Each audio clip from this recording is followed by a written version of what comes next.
Walking down a busy street and seeing someone just sitting there. Not on a bench, not in a cafe, just sitting on the road itself. Cars honk, people rush by, yet they remain still, seemingly disconnected from the chaos surrounding them.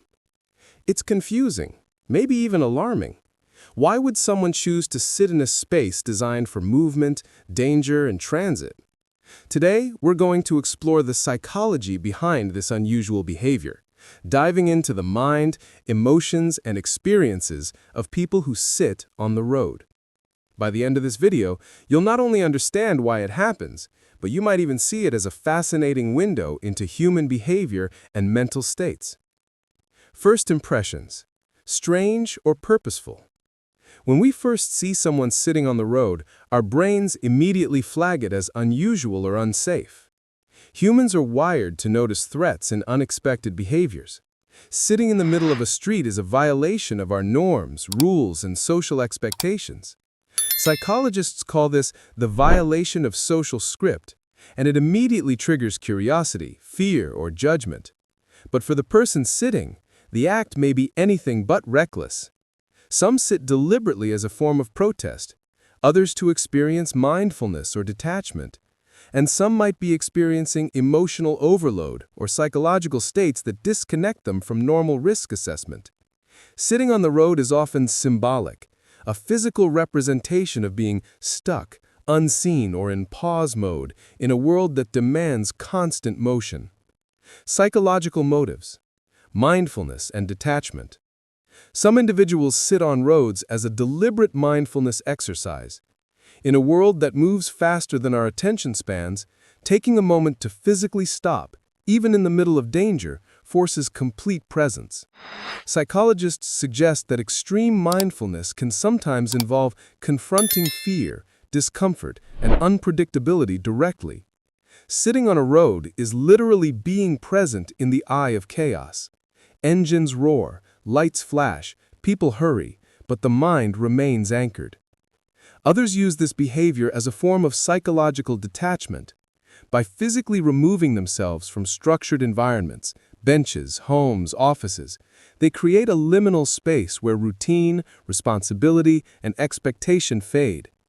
This is often associated with people exploring existential or identity questions, seeking clarity in a space that feels neutral yet symbolic.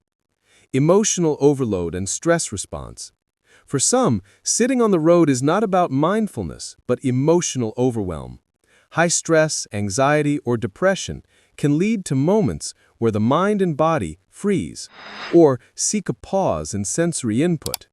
Sitting in an unusual or even risky spot can be a subconscious attempt to reclaim control, however paradoxical it seems. The road becomes a place where the external world's demands are acknowledged but temporarily ignored.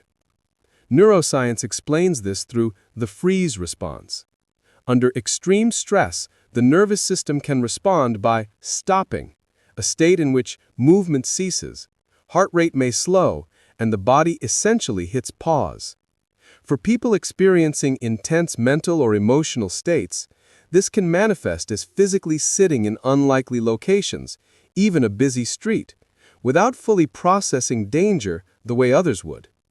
Protest and social signaling. Some instances of road sitting are deliberate forms of protest or social signaling. Sitting on streets, highways, or intersections has historically been used as a peaceful civil disobedience tactic to disrupt normal flow and draw attention to injustice or environmental causes. Psychologically, this behavior is fascinating because it combines risk-taking, purpose, and attention-demanding actions. The individual consciously exposes themselves to a minor threat to communicate a message, that something is wrong or that attention is needed. It's a mix of courage, endurance, and strategy, and it reflects the human brain's ability to convert physical discomfort into a statement. Socio-cultural factors. Cultural upbringing and social experiences can influence why someone sits on a road. In some cultures, acts of stillness in public can be linked to spiritual practice, protest, or ritual. In others, social isolation, urban stress, and overstimulation can lead to behaviors that seem unusual but serve personal coping functions. For example, city dwellers with constant sensory bombardment may seek moments of pause wherever they can find them. Sitting in a chaotic location, ironically a road, can paradoxically give them a sense of control over chaos. The road becomes a metaphorical canvas, a place to claim space in an otherwise crowded environment. Personal stories and first-person insights. Many people who engage in this behavior describe it in deeply human ways. One person shared, "Sitting on the road made me feel alive. For the first time I was noticing everything. The wind, the cars, the smells. It was terrifying and grounding at the same time." Another said, "It wasn't rebellion, it was surrender. Surrender to the world as it is, surrender to my own fears, and somehow I felt freer." These stories reveal a duality. While outsiders perceive danger, chaos, or irrationality, the individual experiences presence, introspection, and emotional regulation in an extreme way. Risk perception and decision-making. One key psychological element is how risk is perceived. While most of us see roads as dangerous for sitting, individuals who engage in this behavior sometimes experience altered risk appraisal. Stress, mindfulness, protest, or emotional overwhelm can temporarily recalibrate what feels threatening. Cognitive science explains this through neurological. Attention and focus can override typical threat detection. When the mind is hyper-focused on internal states or deliberate goals, external cues like oncoming cars are registered, but may not trigger panic immediately. This selective attention is similar to tunnel vision in emergency situations. One's mind prioritizes internal needs over external norms. Emotional and cognitive benefits. Though it seems dangerous, this behavior can have emotional and cognitive benefits when done intentionally. Sitting in the road can promote self-reflection by forcing stillness in a moving environment. Increase mindfulness as every sound, vibration, and movement becomes noticeable. Challenge fear conditioning by confronting danger safely or semi-safely. Serve as a protest mechanism, providing a sense of agency and communication.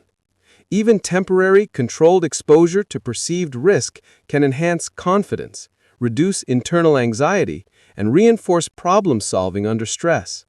How to understand or approach it? For observers, it's crucial to understand that this behavior isn't always reckless. It can be a coping mechanism, a protest, or an extreme mindfulness practice. Approaching it with curiosity instead of judgment is key. In some cases, intervention may be necessary if the person is truly unsafe or struggling with severe distress. Psychologists recommend observing from a safe distance without escalating stress, avoiding shaming or ridicule, which can worsen anxiety or isolation, offering help or support calmly if the person seems overwhelmed, recognizing the symbolic or psychological purpose of the act. Sitting on the road is more than a strange sight. It's a window into human psychology. It may signal mindfulness, protest, emotional pause, or coping with stress. The key points: social norm violation. We are wired to notice and judge behavior outside expectations. Mindfulness and presence. Some use the road as an extreme mindfulness exercise. Emotional freeze or overload. Stress can manifest in pausing physically in unexpected places. Protest and agency. Sitting can be deliberate, communicative, and symbolic. Risk perception differences. Not everyone perceives danger the same way, and attention and internal focus matter. By understanding the psychology behind the act, we move from judgment to curiosity, from fear to empathy. The next time you see someone sitting on a road, remember, human behavior is complex. What looks strange may be coping, protesting, reflecting, or exploring. We each navigate the world differently.